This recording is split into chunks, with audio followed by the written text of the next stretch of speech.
بس اس بات کو آپ نے سمجھنا ہے آج، اگر آپ کے ظاہر پر میل کچیل چڑھ جائے تو آپ کو سکون نہیں ملتا، تو اگر دل پر میل کچیل چڑھ جائے تو لوگ کہتے ہیں نماز پابندی سے پڑھتا ہوں، وضو ٹھیک کرتا ہوں، اور جو پیر صاحب نے وظیفہ بتایا وہ بھی پڑھتا ہوں، اور آپ نے جو مجھے ورد دیا تھا اس کو بھی میں اچھے طریقے سے پڑھتا ہوں، پر سکون نہیں ملتا، بے قرار ہوں، بے چین ہوں، پتہ نہیں کیا ہے، میں تکلیف میں ہوں۔ تو میرے بھائی سمجھ لیں کہ اگر آپ کے باطن پر کوئی دھبا لگ گیا ہے، کوئی داغ چڑھ گیا ہے، تو پھر نماز پڑھنے سے بھی، ذکر کرنے سے بھی آپ کو بے سکونی اس لیے محسوس ہوتی ہے کہ اندر دھبا ہے۔ یاد رکھ لیں، قرآن مجید نے کہا کہ یہ جو محبوب تمہیں دیے ہیں یہ اس لیے دیے ہیں کہ آیتیں پڑھتے جائیں گے اور تمہیں صاف کرتے جائیں گے۔ کما ارسلنا فیکم رسولا منکم یتلو علیکم آیاتنا ویزکیکم ویزکیکم ویزکیکم، یہ میرے محبوب تم پر میری آیتیں پڑھیں گے اور تمہیں پاک کر دیں گے، تمہیں پاک کریں گے رسول پاک، تمہارے اندر جو دھبے ہیں، جو میل ہے وہ اتر جائے۔ یہ دھبے کون سے ہیں؟ حسد ایک دھبے کا نام ہے، تکبر ایک دھبا ہے، لالچ ایک دھبا ہے۔ یہ جو حسد ہوتا ہے نا، یہ آدمی کو بے چین رکھتا ہے، انسان مانتا نہیں لیکن بے چین اس لیے ہوتا ہے کہ جل رہا ہوتا ہے، اوپر سے بو نہیں آ رہی ہوتی پر اندر سے بو پھوٹ رہی ہوتی، تو وہ جو جلتا ہے نا، اگر آپ ناراض نہ ہوں تو ایک بات کر دوں، رہنے دوں، کسے گالتے تھے ہاں نہ کرو نا، کر دوں ایک بات، نیک لوگ بھی حسد کرتے ہیں، ہو گئے انہوں ناراض، میں تو انہوں پوچھے ایسی کہ نہیں نہ ہو گئے، یہ میں نے کیا کہہ دیا ہے، نیک لوگ بھی، اب آپ مجھے گھورنے لگ گئے ہیں، جو نیک ہیں وہ گھور رہے ہیں کہ جناب آپ نے یہ کیا کہہ دیا ہے، لیکن میری بات غور سے سنو، میں ترمذی شریف کی حدیث پیش کرنے لگا ہوں۔ نبی پاک صلی اللہ علیہ وسلم نے فرمایا حسد نیکیوں کو اس طرح کھا جاتا ہے جس طرح خشک لکڑی کو آگ کھا جاتی، حسد نیکیوں کو، اس کا مطلب ہے کچھ لوگ ہیں جو نیکیاں بھی کرتے رہتے ہیں اور حسد بھی کرتے رہتے ہیں۔ یہ حضور کی حدیث بتاتی ہے کہ بعض نیک لوگ بھی حسد، اب سمجھ آ گئی نا بات۔ عزیز دوست، حسد، آپ نے نماز پڑھی لیکن حسد ہی نہ چھوڑا، روزہ رکھا پر حسد ہی نہ چھوڑا، علم پڑھا پر حسد ہی نہ چھوڑا، وہ آپ کو بے چین کرے گا۔ اور اعلیٰ حضرت بریلوی رحمۃ اللہ علیہ فرماتے ہیں حسد کرنے والا بندے پر اعتراض نہیں کرتا، رب کی تقسیم پر اعتراض کرتا، وہ کہتا ہے اسے کو دیا ہے مجھے دینا چاہیے تھا، اللہ کی تقسیم پر معاذ اللہ۔ جب آپ میں حسد آتا ہے نا، جب آپ جلتے ہیں، پھر آپ بے سکون ہوتے ہیں، بے قرار ہوتے ہیں، پھر آپ اپنی نعمت پر شکر کرنے کی بجائے دوسرے کی نعمت کو حاصل کرنا چاہتے ہیں، تو آپ کو تکلیف ہوتی ہے۔ دیکھیں میرے نبی پاک علیہ السلام نے فرمایا حسد نہ کرو، رشک کرو۔ کیا کرو؟ اور رب کے خزانے کوئی خالی تو نہیں نا، عرض کرو مالک اسے دیا ہے تو فضل کرنا مجھے بھی عطا فرما۔ حسد کرنے کی کیا ضرورت ہے؟ رشک کریں۔ دیکھیں حضور کس طرح تزکیہ کرتے ہیں۔ نبی پاک علیہ السلام نے فرمایا دو لوگوں پر رشک کرو۔ رشک حضور کس پر؟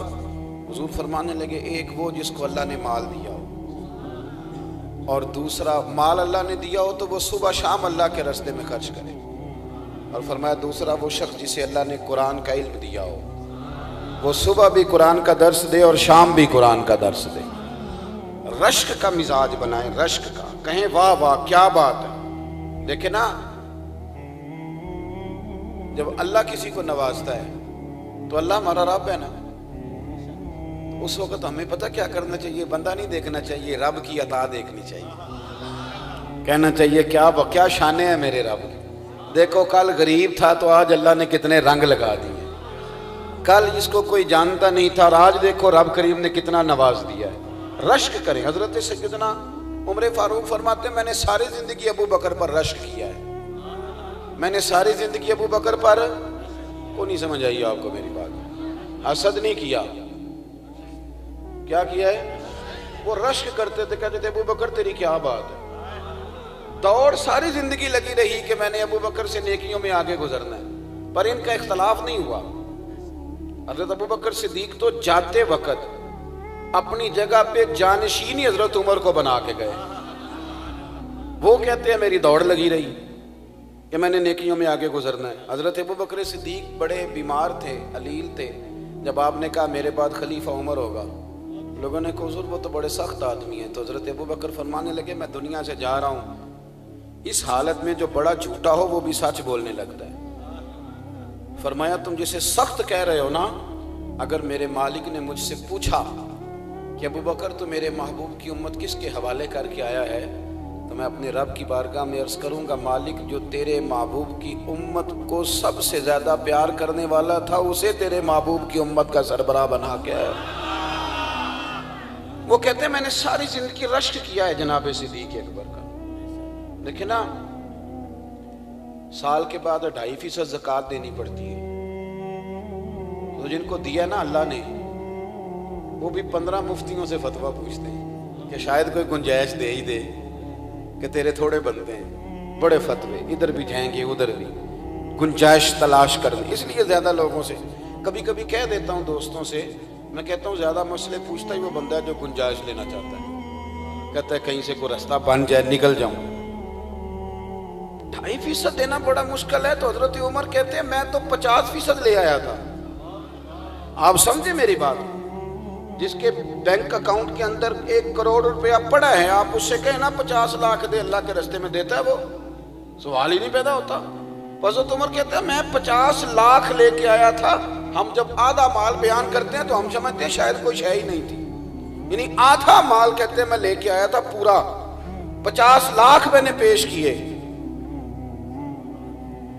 لیکن فرماتے ہیں جب میں نے کہا جب ابو بکر سے آگے نکلنا رشک کر رہا ہوں, کہتے ہیں ان دنوں حضرت صدیق اکبر کے حالات بھی ذرا کمزور تھے, ویسے بھی قحط پڑا ہوا تھا. تو میں نے کہا آج میں نے جیت جانا ہے, لیکن کیسے جیتوں. جب پلٹ کے دیکھا تو ابو بکر کے سر پہ ٹوپی کوئی نہیں, پیروں میں جوتا کوئی نہیں, کرتا اتار کے تو ٹاٹ کا لباس پہن لیا, تینوں لب دیاں آپ گواچے. وہ سارا کچھ اتار کے لے آئے. کہتے ہیں میں حضور کی بارگاہ میں حاضر تھا تو جو نبی پاک نے سوال پوچھے نا ہم دونوں سے, سوالوں میں ہی بڑا فرق تھا, سوالوں میں ہی بڑا فرق تھا. حضرت عمر کہتے ہیں مجھ سے حضور نے پوچھا کیا لے کے آئے ہو, میں نے حضور آدھا لے آیا ہوں. سوالوں میں ہی بڑا فرق تھا. پھر غور کریں میری بات, سوالوں میں ہی بڑا فرق تھا. مجھ سے پوچھا کیا لے کے آئے ہو, یا رسول اللہ آدھا لے آیا ہوں. کہتے ہیں قربان جاؤں, مجھ سے پوچھا لے کے کیا آئے ہو, اور ابو بکر صدیق سے فرمانے لگے گھر کیا چھوڑ کے آئے ہو. سوالوں میں ہی بڑا فرق ہے. مجھ سے پوچھا کیا لائے ہو, اور ابو بکر صدیق سے فرمانے لگے گھر چھوڑ کے کیا آئے ہو. کہنے لگے ان کا جواب بھی بڑا شاندار تھا. مجھ سے پوچھا کیا لائے ہو, تو میں نے کہا حضور 50%. ان کو کہنا چاہیے تھا 100% لے آیا ہوں, لیکن حضور نے پوچھا چھوڑ کے کیا آئے ہو. تو دیکھو یہ قابل رشک لوگ ہیں. حضرت صدیق اکبر بولے, وہ عرض کرنے لگے حضور میں کوئی لوارث تو نہیں نا, میں کوئی کنگال تو نہیں نا جس کا گھر خالی ہو گیا ہو. یا رسول اللہ میں گھر بھرا ہوا چھوڑ کے آیا ہوں, میرے گھر میں خدا بھی ہے اور محمد مصطفیٰ بھی ہے. میں اللہ رسول کو گھر میں چھوڑ کے آیا ہوں. اللہ رسول کہتے میں نے رشک کیا ساری زندگی.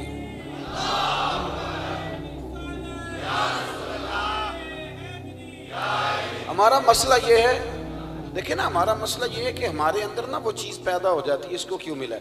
سیدہ عائشہ صدیقہ کہتی ہے میں نے ساری زندگی سیدہ خدیجہ الکبریٰ پہ رشک کیا ہے. میں نے ساری زندگی کہا واہ خدیجہ تیری کیا بات ہے. حضور اتنا چاہتے تھے, اتنا پیار کرتے تھے, اتنی باتیں بتاتے, میں رشک کرتی, رشک خدیجہ کیا بات. آپ فرماتی ہیں کہ نبی پاک صلی اللہ علیہ وسلم جب بھی سیدہ خدیجہ کا نام لیتے تھے نا تو حضور کی آنکھوں میں آنسو آ جاتے تھے.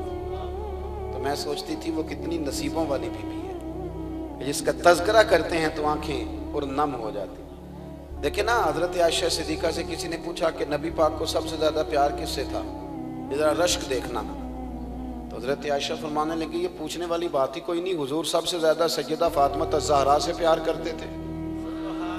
تو حضرت عائشہ سے اس شخص نے کہا جی نہیں نہیں میں نے تو مردوں میں پوچھا تھا.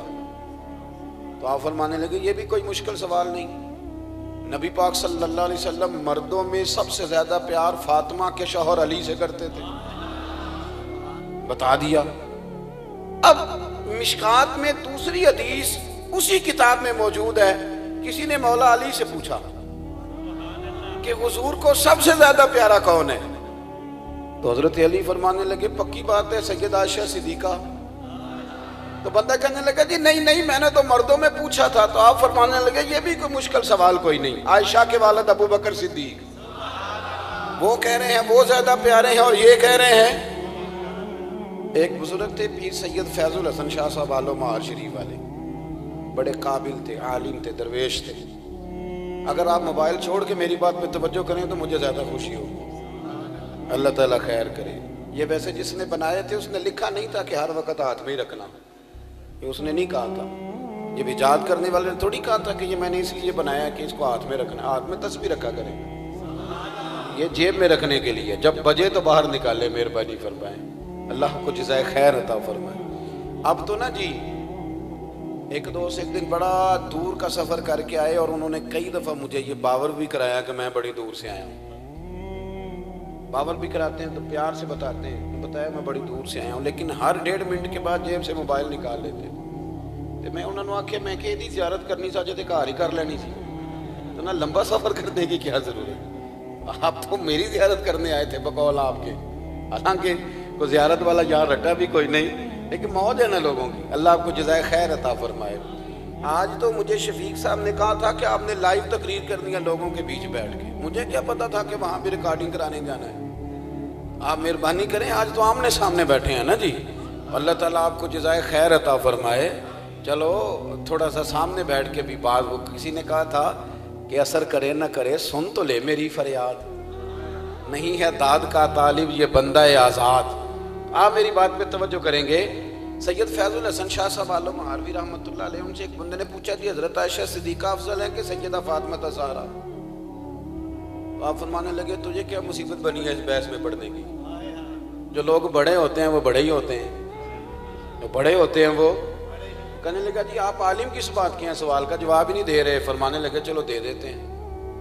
حضرت پیر صاحب فرمانے لگے کہ عائشہ بیوی ہیں نبی پاک کی اور فاطمہ بیوی ہیں علی پاک کی۔ فرمانے لگے یہ جو علی کی بیوی ہیں یہ نبی کی بیوی سے افضل نہیں ہو سکتی۔ اور پھر فرمانے لگے کہ فاطمہ بیٹی ہیں نبی پاک کی اور عائشہ بیٹی ہیں ابو بکر صدیق کی۔ تو فرمانے لگے ابو بکر کی بیٹی کبھی بھی نبی پاک کی بیٹی سے افضل نہیں ہو سکتی۔ وہ بندہ کے اندر پیر صاحب نتیجہ کی یہ فرمان لگے گھر جا کے کٹی ان میں گل دس چڑی ہے نتیجہ بھئی بڑے لوگ بڑے ہوتے ہیں، بڑے لوگ بڑے ہوتے ہیں، تو آپ بڑوں کے کو تولنے کیوں لگ گئے؟ آپ رشک دیکھیں کتنا ہے، وہ آپس میں رشک کر رہے ہیں، تم کہتے ہیں لڑائیاں کرتے تھے، وہ تو رشک کر رہے ہیں میرے بھائی، رشک دیکھیں نا۔ میرا دل کر رہا ہے آپ کو ایک خاص بات بھی عرض کروں۔ حضرت القول البدیع میں نا امام سخاوی نے لکھا ہے، ان کا ذرا آپس میں رشک دیکھیں کتنا ہے، حسد نہیں رشک۔ یہاں تو پیروں کی کرامتوں پر بھی پوری جناب وہ لڑائی چلتی ہے، پوری لڑائی کہ میرے پیر صاحب کی زیادہ ہے، وہ کہتا میرے پیر صاحب کی زیادہ ہے۔ وہ خدا کا خوف کریں، پیر کی کرامت نہیں ہوتی، پیر کی استقامت ہوتی ہے، سنت شریعت پر پابندی ہوتی ہے، وہ جتنی زیادہ پابندی کرے اتنا زیادہ باعث سے کرامت ہے۔ حضرت سیدنا مولا علی شیر خدا فرماتے ہیں، امام سخاوی نے القول البدیع میں لکھا ہے، فرماتے ہیں کہ حضرت عمر کا زمانہ مبارکہ تھا، میرا بڑا ہی دل کر رہا تھا سرکار کی زیارت کرنے۔ حضور کے وصال کو کافی سال بیت گئے، دل بڑا پریشان تھا، میں درود شریف پڑھتا پڑھتا سو گیا۔ میں نے خواب دیکھی کہ اللہ کے محبوب فجر کی جماعت کرا رہے ہیں، چر ہویا مینوں ترلے لیندیاں کدی موڑ میرے ول واگاں، جے خواب میری وچ ایک وار جے آویں میں ساری عمر نہ جاگاں۔ کہتے ہیں حضور نماز پڑھا رہے تھے فجر کی، 2 سورتیں سرکار نے پڑھی پر بڑا ہی مزہ آیا، بڑا ہی مزہ۔ کہتے ہیں نماز مکمل کر کے نا تو سرکار نے صحابہ کی طرف رخ نور کیا تو ایک صحابی کھجوروں کا ٹوکرا لے کے آئے، یا رسول اللہ تازی کھجوریں پکیاں قبول کریں۔ حضور نے ایک کھجور اٹھائی، صاف کی، کھائی، باقی ایک ایک صحابہ کو بانٹی۔ حضرت علی کہتے ہیں 15-16 صحابہ کے بعد میرا بھی نمبر لگا، کھجور کھائی، کھجور کا نہیں دست مصطفیٰ کا بڑا مزہ تھا۔ کہتے ہیں بڑا ہی مزہ آیا، ابھی میں کھجور کھا ہی رہا تھا کہ مسجد نبی میں اذان ہو گئی۔ مولا علی فرماتے ہیں آنکھ کھل گئی، اٹھ میں گیا پر کھجور کا ذائقہ میرے منہ میں ابھی بھی موجود تھا۔ اب اس پر پورا باب باندھا ہے شاہ عبدالحق الہ آبادی نے۔ وہ کہتے ہیں کہ حضور جس کو خواب میں کوئی چیز دیتے ہیں وہ حقیقت میں بھی اسے دیتے ہیں، وہ خواب میں نہیں ہوتی، وہ حقیقت میں ہوتی ہے۔ پورا باب ہے، بہرحال عنوان پہ رہنا چاہتا ہوں۔ حضرت علی فرماتے ہیں میں اٹھا، وضو کیا، سنت پڑھی، مسجد چلا گیا، جا کے صف میں بیٹھ گیا۔ عمر فاروق آئے جماعت کرانے، کہتے ہیں عمر نے نماز شروع کی تو مجھے جھٹکا تب لگا جب عمر نے بھی وہی صورت شروع کر دی جو خواب میں سرکار نے پہلی رکعت میں پڑھی۔ میں سمجھا اتفاق ہے، لیکن کہتے ہیں دوسرا جھٹکا جب لگا جب دوسری رکعت میں حضرت عمر نے وہ صورت پڑھی جو حضور نے خواب میں دوسری رکعت میں پڑھی تھی۔ کہتے ہیں میں اب بڑا پریشان ہوں کہ یہ بات کدھر کی کدھر جا رہی ہے۔ مولا علی شیر خدا فرماتے ہیں نماز مکمل ہوئی تو کھجوروں کا ٹوکرا بھی آ گیا۔ فرماتے ہیں اب تو میری حیرت کی حد نہ رہی، حضرت عمر نے ایک کھجور اٹھائی، صاف کی، کھائی، دوسرے صحابی کو، تیسرے کو، چوتھے کو، 15-16 صحابہ کو ملی، مجھے بھی دی۔ کہتے ہیں کھجور کھائی، مزہ بڑا آیا۔ حضور سے تو دوسری مانگنے کو دل کرتا تھا پر مانگی نہیں تھی، ادب تھا۔ عمر سے تو یرانہ تھا نا اپنا۔ ان کا رشک دیکھیں، آپس میں رشک دیکھیں، حسد نہیں رشک۔ فرماتے ہیں یرانہ تھا نا، تو میں نے عمر سے کہا یار ذرا ایک کھجور اور دینا نا ذرا ایک کھجور۔ تو کہتے ہیں جناب عمر فاروق نے کھجور اٹھائی، صاف بھی کی، میں سمجھا ملنے لگی ہے، اٹھائی بھی، صاف بھی کی، اور دوسرے صحابی کی طرف ہاتھ بڑھایا، میری طرف دیکھ کے ہلکا سا مسکرائے، فرمانے لگے علی ایسے نہ کر، اگر رات کو نبی پاک سے دوسری لیتا تو میں بھی سویرے تجھے دوسری دے دے۔ حضور سے دوسری لی نہیں، نبی پاک سے دوسری مانگی نہیں تو میں کیسے دے دوں؟ خواب میری وچ آیا سی ماہی تو میں وہ دے گل وچ پا لیاں باواں، ڈر دی ماری اکھ بھی نہ کھولا، ڈر دی ماری، میں ڈر دی ماری اکھ، کیونکہ آئی یہ رات وصال دیوالی، ربا اے رات مکن نہ دیویں، اے رات مکن نہ دیویں، ڈر دی ماری میں اکھ بھی نہ کھولا، کتے پھر بچھڑ نہ جاواں۔ میرے رسول پاک کے غلام رشک کرتے تھے، رشک۔ حضرت علی کہتے ہیں میں رویا تو عمر بھی رو پڑے، کہنے لگے علی جو رات تجھے نواز کے گئے وہ میرے اوپر بھی کرم فرما کے گئے۔ رشک کریں خدا را، چھوڑ دیں حسد کرنا، چھوڑ دیں ایک دوسرے سے جلنا۔ اب تو آپ یقین کریں دیندار لوگوں کا، اہل حق لوگوں کا جواب در جواب، جواب الجواب، اس طرح ہم نے الجھایا ہے چیزوں کو کہ نیا آنے والا آدمی کہتا ہے کہ دین کی اصل بات اصل میں بتا کون رہا ہے؟ تو میلہ لگ گیا ہے، کوئی کہانی سنا رہا ہے، کوئی بات کر رہا ہے، اس کو غلط کہہ رہا ہے۔ کوئی بندہ ایسا ہے ہی نہیں جو بالکل ٹھیک ہو۔ ہمارے حسد نے اتنی تباہی کر دی، کسی کے حق میں خیر والی بات ہو، جب آپ حسد کریں گے تو بے سکون رہیں گے۔ دوسری بات یہ، بے سکون بندہ پتہ کون رہتا ہے؟ میں نے یہ بھی آیت پڑھی ہے، الا بذکر اللہ تطمئن القلوب۔ اللہ فرماتے ہیں یاد رکھو، خبردار ہو جاؤ، اللہ کا ذکر کرو گے تو دلوں میں چین ہو۔ پتہ ہے بے سکون کون رہتا ہے؟ جو نتیجہ اپنی مرضی کا مانتا ہے۔ عقیدہ توحید اسلامی عقائد کی جان ہے۔ جب آپ نے کہا لا الہ الا اللہ محمد الرسول اللہ صلی اللہ علیہ وسلم، اس کا معنی یہ ہے کہ اب میں اپنے آپ کو اپنے اللہ کے حوالے کرتا ہوں۔ اب رب غریبی میں رکھے پھر بھی میں راضی ہوں، بیماری میں رکھے پھر بھی راضی ہوں، صحت میں رکھے پھر بھی، اولاد دے تو پھر بھی راضی ہوں، نہ دے تو سمجھے میری بات کو۔ یہ توحید ہے۔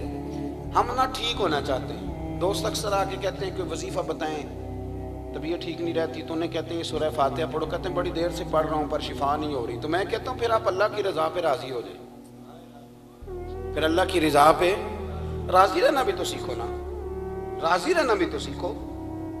بہت ساری بے سکونی اس بات کی ہے کہ ہم چاہتے ہیں میری مرضی کا سکون ہو، میری مرضی کا گھر ہو، میری مرضی کے بچے ہوں۔ بھئی ایسا نہ کریں، آپ اپنے حق میں اپنے رب کے فیصلوں کو قبول کریں، آپ قبول کریں اپنے مالک کے فیصلوں، آپ راضی رہیں۔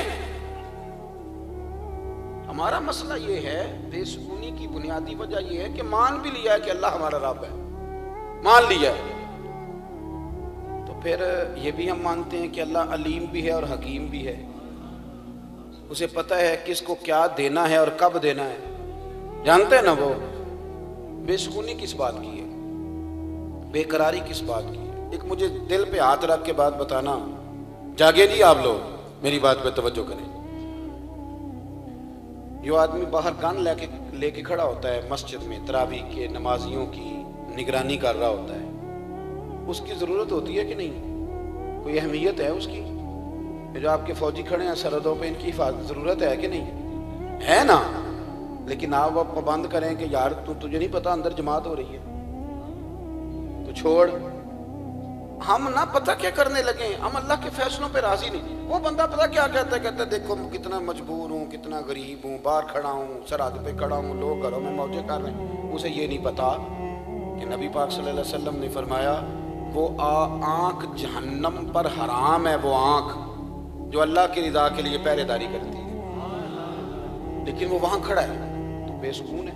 اسی طرح ہر بندہ جہاں وہ بیٹھا نا، وہ کہتا ہو سب سے مشکل میں ہم اپنی مرضی سے جینا چاہتے ہیں، اس لیے بے سکون ہیں. اپنے آپ کو اپنے رب کے حوالے کریں، چھوڑ دیں چکر بازی سے. بس میں آپ کو ایک بات عرض کروں، بہت ساری کتابوں کے نچوڑ کے طور پر ہمارے بزرگ جی فرماتے ہیں کہ جب انسان اپنی مرضی کا نتیجہ مانگتا ہے نا تو پاگل ہو جاتا ہے، اور جب سارا کچھ اللہ پہ چھوڑ دیتا ہے نا تو پھر رب فرماتے ہیں وَمَن يَتَوَكَّلْ عَلَى اللَّهِ فَهُوَ حَسْبُهُ، تو میرے اوپر بھروسہ تو کر، میں تیری دنیا بھی سنوار دوں گا، تیری آخرت بھی بنا دوں گا.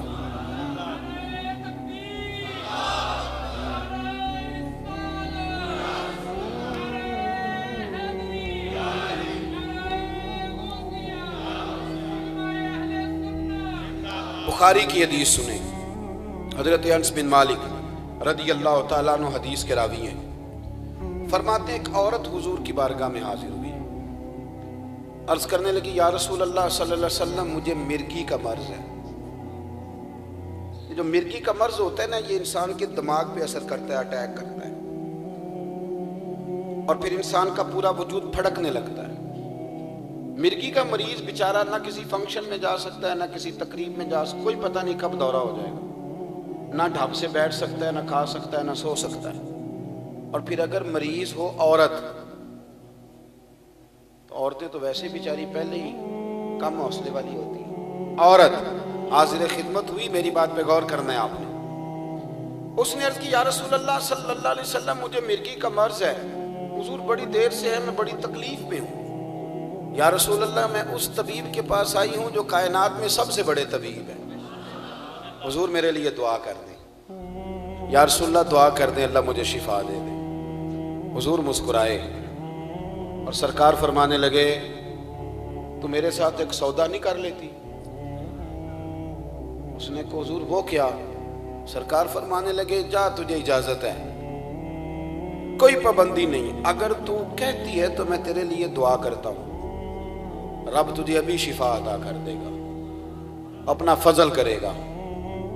اور فرمایا اگر تو کرے نا صبر، مرگی کے ساتھ ہی گزارا کرے، تو میں تیرے ساتھ وعدہ کرتا ہوں اللہ حساب نہیں لے گا، بغیر حساب کتاب جنت عطا کرے. میرا خیال ہے میرے پیر صاحب، آپ کے پیر صاحب کہے نا جی آپ یہ سودا کر لیں شفا چاہیے کہ جنت، نہ کہ حضرت جی تسی شفا دی دعا کرو، جنت بھی اللہ دے گا. یہی ہے نا جواب ہمارا، صحیح کہہ رہا ہوں. آپ یہ والی دعا کریں نا جی، آگے بھی دیکھی جائے گی. لیکن یہ اطمینان قلبی اور چیز کا نام، تزکیہ نفس اور ہے. نبی پاک صلی اللہ تعالی علیہ وسلم نے فرمایا سودا کر لے، شفا چاہیے کہ جنت. حضرت انس بن مالک کہتے ہیں اس نے 1 منٹ بھی نہیں پورا لگایا سوچنے میں، فوراً بول اٹھی، کہنے لگی سونیا تھوڑی سی تو زندگی ہے، میں مرگی سمیت ہی گزارا کر لوں گی، آپ میرے ساتھ وعدہ فرمائیں اللہ مجھے بغیر حساب کتاب جنت عطا کر دے. یہ ہے اطمینان، یہ ہے قرار. ہمارا یہ مسئلہ ہے کہ ہم سکھ ڈھونڈنے آئے ہیں دنیا میں، ہم رب رسول کے وعدوں پر معاذ اللہ یقین نہیں کرتے، کمزوری دکھاتے. حضور نے فرمایا، اس نے کہا جی میں مرگی سمیت تھوڑا سا تو وقت ہے. سرکار فرمانے لگے جا تیرے ساتھ وعدہ ہو گیا، رب حساب نہیں لے گا تجھے، بغیر حساب کتاب جنت دے گا. عرض کرنے لگی حضور پھر دعا کر دیں، جب مجھے مرگی ہوتی ہے نا تو میرے کپڑے ذرا ہٹ جاتے ہیں، دعا کریں کہ میری ستر قائم رہے۔ حضور نے دعا کر دی۔ صحابہ کہتے ہیں جتنی مرضی تکلیف ہوتی تھی کپڑے وجود کے ساتھ جمے رہتے تھے، اطمینان۔ حضرت انس بن مالک فرماتے ہیں کہ وہ حضرت عثمان غنی کے زمانے تک موجود رہی وہ خاتون، حضرت عثمان غنی کے زمانے تک۔ فرماتے ہیں جب بھی کوئی مدینے سے باہر سے آتا تھا نا اور کہتا تھا کچھ جنتی دکھاؤ تو ہم اس بوڑھی کے دروازے پہ دستک دیتے تھے اور ہم کہتے تھے اس کی زیارت کرو، یہ وہ نصیبوں والی عورت ہے جسے دنیا میں مدینے والے رسول نے جنت عطا فرمائی۔ تھوڑا سا اطمینان اپنی زندگی میں لائیں، تھوڑا سا اطمینان۔ حضرت ایوب علیہ السلام بیمار ہو گئے تھے، بڑے بیمار ہو گئے تھے، پورے وجود میں تکلیف رہتی تھی، بیٹے انتقال کر گئے تھے، کھیت کھلیان سارے ایک ہی وقت میں، پہلے بڑا کچھ تھا پھر ہر چیز چلی گئی، مالک لے گیا۔ 16 سال ہو گئے آپ کو بیمار تھے، آپ کتنے سال بول کے بتانا آپ؟ تو آپ کی اہلیہ کہنے لگی آپ اللہ کے نبی ہیں، دعائی کر لیں۔ تو آپ فرمانے لگے تندرستی کتنی دیر رہی، دولت کتنی دیر رہی، مال کتنی دیر رہا؟ کہنے لگی 60 سال۔ تو آپ فرمانے لگے بیماری کو کتنے ہوئے؟ کہنے لگی 16 سال۔ آپ فرمانے لگے ذرا یہ بیماری کو بھی 60 ہو لینے دے، برابر ہو لینے دے، پھر دعا بھی کر لیں گے، اس کو بھی تو ہو لینے دے نا۔ ہمارا مسئلہ یہ ہے کہ ساری زندگی سوکھ رہتے ہیں، لیکن وہ جا کے 60 سال کی عمر میں بھی گھٹنے میں درد شروع ہوتی ہے تو کہتے ہیں لے گیا میں نے گوڈا۔ مہربانی فرمائیں، اتنی جلدی آپ، اتنی جلدی؟ تھوڑا رکے تو صحیح نا، مالک ہے وہ جب کوئی تکلیف دیتا ہے تو درجے بھی بڑے ہی بلند کرتا ہے، بڑا نوازتا ہے۔ آپ نے جب یہ کہا نا کہ 60 سال ہوں گے تو دعا کریں گے، تو اللہ پاک نے اسی وقت شفا دے دی، دولت بھی آ گئی، اللہ نے اولاد بھی دے دی۔ ایک دن گھر میں بیٹھے بیٹھے اہلیہ آپ سے پوچھنے لگی کہ ایوب دکھ اچھے تھے کہ سکھ؟ اب تو آسانی آ گئی، آپ نے پہلے سکھ دیکھے، پھر دکھ دیکھے، اب پھر سکھ دیکھنے، اچھا کیا تھا؟ تو آپ فرمانے لگے سارے دن ہی اللہ کے، پر اگر تم مجھ سے پوچھے نا تو دکھ ہی اچھے تھے، وہ اچھے تھے۔ کہا وہ کس طرح؟ آپ فرمانے لگے جب میں بیمار تھا نا تو 24 گھنٹے میں ایک بار میرا رب میرا حال پوچھا کرتا تھا، ایوب تیرا کیا حال ہے؟ فرماتے ہیں 12 گھنٹے مزے میں گزر جاتے تھے کہ مالک نے حال پوچھا ہے، اور اگلے 12 گھنٹے میں انتظار کرتا تھا وہ دوبارہ کب پوچھے گا۔ میں نے سنا ہے وہ بن سنور کر میری عیادت کو آ رہے ہیں، اب سوچتا ہوں کہ کیا بنے گا، وہ آ رہے ہیں، میں جا رہا ہوں۔ ایک شوق ہے، شوق دیدار۔ فرماتے ہیں وہ 12 گھنٹے میں منتظر رہتا تھا دوبارہ کب پوچھے گا۔ کہنے لگے شفا تو ہو گئی، مال تو آ گیا، اولاد تو آ گئی، پر اب وہ میرا حال تو نہیں نہ پوچھتا، وہ میرا حال تو نہ بچا بچا کے تو رکھ اسے، تیرا آئینہ ہے وہ آئینہ، شکستہ ہو تو عزیز تر ہے نگاہ آئینہ ساز میں۔ ایک تیسری بات بھی عرض کرنی ہے، تھک تو نہیں گئے آپ لوگ؟ بس جلدی، میں اتنی لمبی تقریر نہیں کرتا، کو پتہ ہے آدھے گھنٹے کا ہی قائل ہوں، تو بس آدھے گھنٹے کے قریب، بلکہ تھوڑا سا شاید زیادہ ہو گیا مجھے بات کرتے ہوئے، تو تھوڑی دیر ہی اور بات کروں گا، اللہ آپ کو جزائے خیر عطا فرمائے۔ ایک آپ کو اور بات بتانی ہے سکون حاصل کرنے کے لیے، ایک تو حسد چھوڑ دیں، اللہ کی رضا پہ راضی رہے، اور تیسری بات یہ کہ میں نے آپ سے پہلے اجازت لی ہے کہ آپ نے میرے ساتھ ناراض نہیں ہونا، کیونکہ آپ نے مجھے بلایا ہے بات کرنے کے لیے، تو میں اگر کوئی تکلیف کسی کو پہنچ جائے تو پہلے معذرت کرتا ہوں۔ اگر سکون لینا چاہتے ہیں نا زندگی میں تو چالاکی کرنے کی کبھی کوشش نہ کریں، کسی کو شیشے میں اتارنے کی کوشش نہ کریں۔ کنز المال میں حدیث ہے، میرے نبی پاک علیہ السلام نے فرمایا جنت میں کثرت بھولے بھالے لوگوں کی ہوتی۔ میں چھوٹا آدمی ہوں، میری اپیل سمجھیں، مجھے یقین کریں اتنے تیز لوگ ملتے ہیں۔ ہم نے 2-4 کتابیں پڑھی ہیں، دنیا شیشے میں اتارتی تھی، ہمیں شیشی میں اتار لیتے، پتہ ہی نہیں چلتا کیا کر گئے، کہاں بیچ گئے، کیا ہو گیا، کس طرح کا نظام ہو گیا، اس طرح کا عجیب و غریب معمہ ہو جاتے ہیں، اس طرح کا عجیب و غریب معمہ ہمیں سال کے بعد پتہ چلتا ہے کہ وہ کسی نے ہمارا ریٹ لے بھی لیا، لے کے گھر بھی چلا گیا، ہمیں پتہ ہی کوئی نہیں کیا بن گیا، کدھر معاملہ، خدا را یہ چلاکی چھوڑی۔ اب آپ بہت تیزی دکھاتے ہیں تو اپنے آپ کو تکلیف دیتے ہیں. آپ یقین اور ہم ہر شے تیزی کے ساتھ کرنا چاہتے. چلاکیاں آپ یقین کریں، گھر میں ماں باپ سے چلاکی، کاروبار میں کاروباری لوگوں سے، تاجروں سے چلاکیاں، بہن بھائیوں، رشتہ داروں، دوستوں سے چلاکیاں.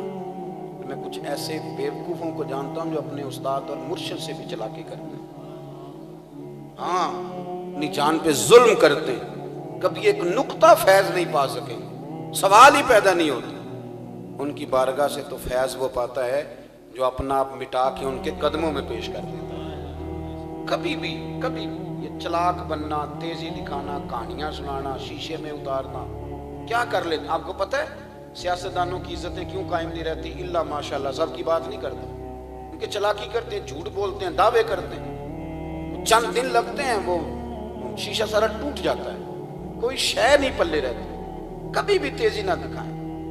ترمذی کی حدیث ہے، نبی پاک علیہ السلام نے فرمایا مومن نرم دل ہوتا ہے، سامنے والا اسے بیوقوف سمجھ لیتا ہے تو بیوقوف سمجھ لیتا ہے. اب میں بخاری سے حدیث پیش کرنے لگا ہوں. آپ کہیں گے یہ کس طرح کا عنوان آج شروع کر دیا ہے، پر آپ نے بلایا ہے تو بات تو کرنی ہے نا صاحب. بخاری میں حدیث ہے، ایک شخص حضور کے قریب آیا، سرکار سے کوئی بات کرتا تو حضور مان لیتے. حضور نے اسے وحی لکھنے پہ بھی خدمت پر لگا دیا. بعد میں وہ ملک شام جا کے مرتد ہو، معاذ اللہ ثم معاذ اللہ. وہ کہتا تھا جی میں تو جو انہیں کہتا تھا وہ مان جاتے تھے. وہ کریم تھے، کرم کر رہے تھے، یہ سمجھتے میں تیز ہوں، میں منوا لیتا ہوں، کہانیاں سنا رہا ہوں. کہنے لگا جی یہ بخاری ہے، میں تو جی جیسے کہتا تھا وہ مان جاتے تھے. اللہ اکبر. حضور کو لوگوں نے کہا وہ تو یہ کہہ رہا ہے، اور وہاں جا کے وہ عیسائی ہو گیا. تو اللہ کے رسول فرمانے لگے زمین اسے قبول نہیں کرے گی. زمین کو ماں پتہ کیوں کہتے ہیں؟ جتنا مرضی گناہ گار دفن کر دو واپس نہیں کرتی. ماں جو ہوتی ہے نا، ماں پتر کو ساری دنیا برا کہے تو وہ نہیں برا کہتی، وہ کہتی میرا تو چاند یہی ہے نا، میرا تو سارا کچھ یہی ہے. زمین کبھی گناہ گار کو واپس، کبھی آپ نے دیکھا ہے کہ شرابی کو پھینک دیا وہ زمین نے میں نے نہیں رکھنا لے جاؤ. اس کو ماں اسی لیے کہتے ہیں کہ جس طرح کبھی کوئی ہو قبول کر لیتی. لیکن وہ حضور کا بے ادب چلاکی کرنے والا، تیزیاں دکھانے والا مر گیا، لوگوں نے زمین میں دفن کیا، سویرے اس کی لاش زمین کے باہر پڑی ہوئی. میں بخاری عرض کر رہا ہوں، لوگ سمجھنے لگے کسی مسلمان نے شاید ایسا کیا. اگلے دن پھر دفن کیا تو لاش پھر باہر پڑی تھی. تیسرے دن پھر دفن کیا تو باہر پڑی تھی. لوگ سمجھ گئے کہ یہ انسان کا نہیں، یہ قدرت کا معاملہ ہے. کبھی بھی تیزی نہ، مہربانی فرمائیں، کسی سے تو سچ بولیں. عورتیں شکایت کرتی ہیں، وہ کہتی ہیں خامد تھوڑے پیسے دے دے گزارا کر لیں گی، سال کا ایک سوٹ لے کے دے دے گزارا کر لیں گی، پر ہمارے ساتھ سچ تو بولے نا. جھوٹ بولتا ہے، جاتا لاہور ہے بتاتا پشاور ہے، جھوٹ بولتے ہیں. یہی حال خامد کہتا ہے بیوی سے کہ تو میرے ساتھ سچ تو بول، تو دیانتداری. ہم چلاکیاں کرتے ہیں، کہانیاں سناتے ہیں، بڑے بڑی رنگ. آپ یقین کریں، میں بہت سارے لوگوں کو جانتا ہوں جو تیزیاں کرتے ہیں. بہت سارے سنگی مجھے کہتے ہیں کہ وہ تو چلاکی کر رہا تھا. میں کیا وہ پیا کرتا سنا، انہوں لگا رہن دے، لگا رہے. ہمیں تو پتہ چل گیا نا کون سی کہانی. کبھی بھی زندگی میں تیزی نہ دکھائیں. سنیں درویشوں کا طریقہ کیا ہے، رب کے بندوں کا طریقہ کیا. حضرت عبداللہ ابن عمر، حضور نے تعریف کی، فرمایا یہ عمر کا بیٹا عبداللہ نیک آدمی. حضرت عبداللہ ابن عمر رضی اللہ تعالیٰ عنہ نا، غلام آپ کے پاس کافی تھے. غلام چونکہ خریدے جاتے تھے تو یہ کچھ عرصہ پہلے کو پوچھتا تھا نا مال کتنا ہے، تو لوگ یہ نہیں کہتے تھے مال کا، جاتے مال ڈنگر کتنا ہے. کیونکہ بھینس اگر کسی کے پاس 4 لاکھ کی ہے اور 4 بھینسیں ہیں تو 16 لاکھ ہے، 5 بھینسیں ہیں تو 20، ایسے ہی ہے نا جی. تو یہ مال اسی طرح ہوتا تھا. تو وہ کیونکہ غلام خریدے جاتے تھے، تو اگر سمجھ لیں کسی نے 4 لاکھ کا غلام خریدا، اس کے پاس 5 غلام ہیں تو 20 لاکھ روپیہ. لوگ پوچھتے تھے کتنے غلام ہیں، کیونکہ لوگ بکتے تھے. یہ تو میرے رسول کا کرم ہے کہ سب کو آزادیاں عطا فرما دی. حضرت عبداللہ ابن عمر کے پاس کافی سارے غلام تھے. تو جو غلام رات کو تہجد پڑھتا نا، زیادہ نمازیں پڑھتا، اللہ اللہ کرتا، عبداللہ ابن عمر اسے آزاد کر دیتے. کہتے یار نیک بندہ ہے، ہم نے غلام بنایا ہوا ہے، جا تو آزادی سے اللہ اللہ کر. کچھ لوگوں کو پتہ چل گیا، کچھ لوگوں کو پتہ چل گیا، وہ جھوٹ موٹ کی لمبی نمازیں پڑھنے لگے. کچھ غلام جھوٹ موٹ کی لمبی نمازیں، وہ بلا وجہ اٹھ جاتے رات کو، وہ تھوڑی سی نمازیں تیز کرتے، عبداللہ ابن عمر آزاد کر دیتے۔ آپ کے صاحبزادے ایک دن کہنے لگے حضور وہ جو آپ کو دھوکہ دے کے گئے ہیں نا، جاتے ہیں وہ جا کے بعد میں فرض بھی معاذ اللہ پورے نہیں پڑتے، یہاں تہجدیں پڑھتے ہیں، آپ کو دھوکہ دیتے ہیں، آپ بھولے آدمی ہیں، آپ دھوکہ کھا جاتے ہیں۔ کیا خوبصورت جملہ ہے۔ حضرت عبداللہ ابن عمر فرمانے لگے یار کوئی مال کے نام پہ دھوکہ کھاتا ہے، کوئی دولت اور شہرت کے نام پہ دھوکہ کھاتا ہے، مجھے تو وہ رب کی عبادت کے نام پہ دھوکہ دیتے ہیں۔ فرمایا جو مجھے میرے رب کے نام پہ دھوکہ دے میں روز دھوکہ کھانے کو تیار ہوں۔ انہیں کہ دو دیں دھوکے جتنے دینے ہیں، میں دھوکہ کھانے کو اللہ کے نام پہ دے رہے ہیں نا تو دیں، صبح دیں شام دیں، میں دھوکہ کھانے کو تیار ہوں، میں ہوں نا تیار دھوکہ کھانے کو، وہ دیں دھوکہ۔ میرے دوست یاد رکھیں ہماری بڑی تیزیوں نے ہمیں بے سکون کر دیا، چلاکیاں، کہانیاں، سٹوریاں، آپ کسی کو چھیڑ نہیں، اللہ جانتا ہے وہ ایسی ایسی کہانی۔ اور میں تو چونکہ میرا زیادہ پبلک ڈیلنگ ہے مجھے تو بڑا ہی پتہ ہے۔ اور ایک دن میرے ایک ساتھی مجھ سے کہنے لگے تھوڑا بڑا ہی حوصلہ ہے، میں کیا حوصلہ نہیں، میری ٹریننگ سمجھ لیتے، اس لیے کہ اب کس کس کو آپ اللہ تعالیٰ معاف فرمائے، کس کس کو آپ روکیں گے، کس کس کو آپ پکڑیں گے، ایسا نہ ہو تنہا ہی رہ جائے۔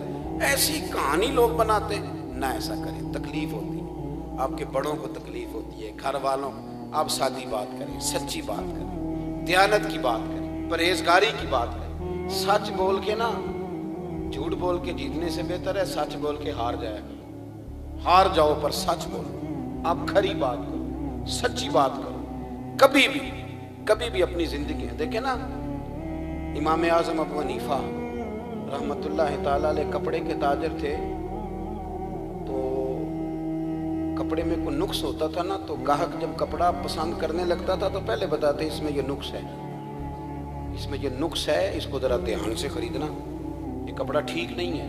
تو لوگ کہتے ہیں آپ کس طرح کے تاجر ہیں، آپ نقص بتا رہے ہیں؟ تو فرمانے لگے دنیا تو تھوڑی دیر کی ہے نا، میں نے بندے نہیں راضی کرنے، میں نے اپنا رب راضی کرنا۔ نبی پاک صلی اللہ علیہ وسلم کی بارگاہ میں دو صحابی آئے، ایک کہنے لگا یہ زمین کا ٹکڑا میرا ہے، دوسرا کہنے لگا میرا ہے، وہ بھی دلیل دیتا تھا، یہ بھی دلیل دیتا تھا۔ نبی پاک علیہ السلام نے فرمایا ہو سکتا ہے تم میں سے کوئی زیادہ تیزی دکھائے اور اپنے حق میں فیصلہ کرا لے، لیکن یاد رکھنا یہاں تو فیصلہ کرا لے گا، صبح قیامت مشکل میں آ جائے۔ وہ دونوں ہی چھوڑ گئے، دونوں ہی چھوڑ گئے، تیزی نہ دکھائیں۔ شاہ عبدالعزیز صاحب محدث دہلوی رحمت اللہ تعالیٰ علیہ گزر رہے تھے تو دو بندے زمین پر لڑائی کر رہے تھے، جھگڑا، ایک کہہ رہا تھا میری ہے، دوسرا کہہ رہا میری ہے۔ بابا جی آپ جا رہے ہیں، آپ ہی کو فیصلہ کر دیں۔ تو شاہ عبدالعزیز صاحب محدث دہلوی فرمانے لگے زمین سے نہ پوچھ لیں کس کی ہے؟ انہوں نے کہا جناب پوچھ لیں۔ تو آپ نے زمین پہ اپنی ہاتھ میں چھڑی تھی زور سے ماری، فرمانے لگے تو خود کیوں نہیں بتاتی تو کس کی ہے، اس کی ہے کہ اس کی ہے؟ تو زمین بول کے کہنے لگی حضور دونوں ہی جھوٹ بول رہے ہیں، میں ان دونوں کی نہیں ہوں، یہ دونوں ہی میرے ہیں، تھوڑا وقت رہ گیا میرے اندر ہی آنے والے ہیں۔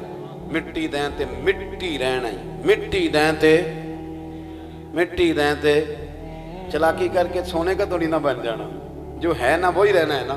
میاں صاحب کہنے لگے مٹی دیں تے مٹی رہنا ہی، مٹی دیں تے مٹی رہنا ہی، ایویں کادی بلے بلے، آج مٹی دے اتے بندے آتے کل مٹی دے تھلے، کون سا رٹا کون سا جھگڑا؟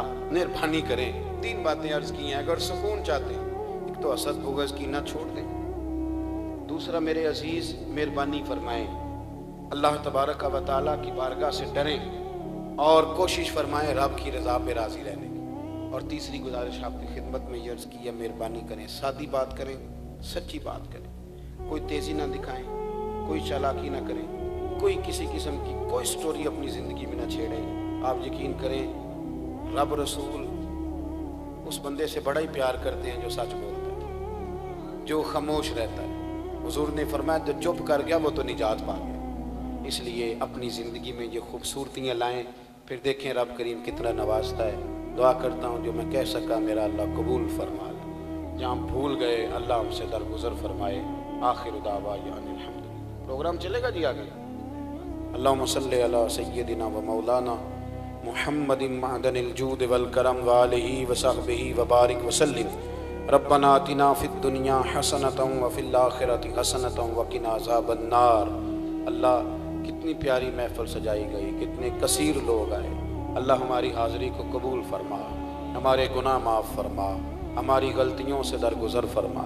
اے عرش و فرش کے مالک، تقوی کا نور عطا فرما، عبادت کی لذت عطا فرما، مسجد کا پیار عطا فرما، سرور قلبی نصیب فرما، بے قراروں کو قرار دے دے، بے چینوں کو چین دے دے، مالک بیماروں کو شفا دے دے، بے اولادوں کو صاحب اولاد فرما دے۔ امت مسلمہ کو زمینی آفات آسمانی آفات و بلیات سے محفوظ فرما۔ مالک کریم تم مہربان ہے، اللہ ہمیں اپنی رضا کے مطابق ڈھلنے کی توفیق عطا فرمانا۔ جن دوستوں نے یہ خوبصورت محفل سجائی ہے انہیں دین دنیا کی برکتیں عطا فرما، ہمارا خاتمہ بالخیر بالایمان فرما۔ رب اغفر وارحم وانت خیر الراحمین، وصلی اللہ تعالی علی حبیبہ سیدنا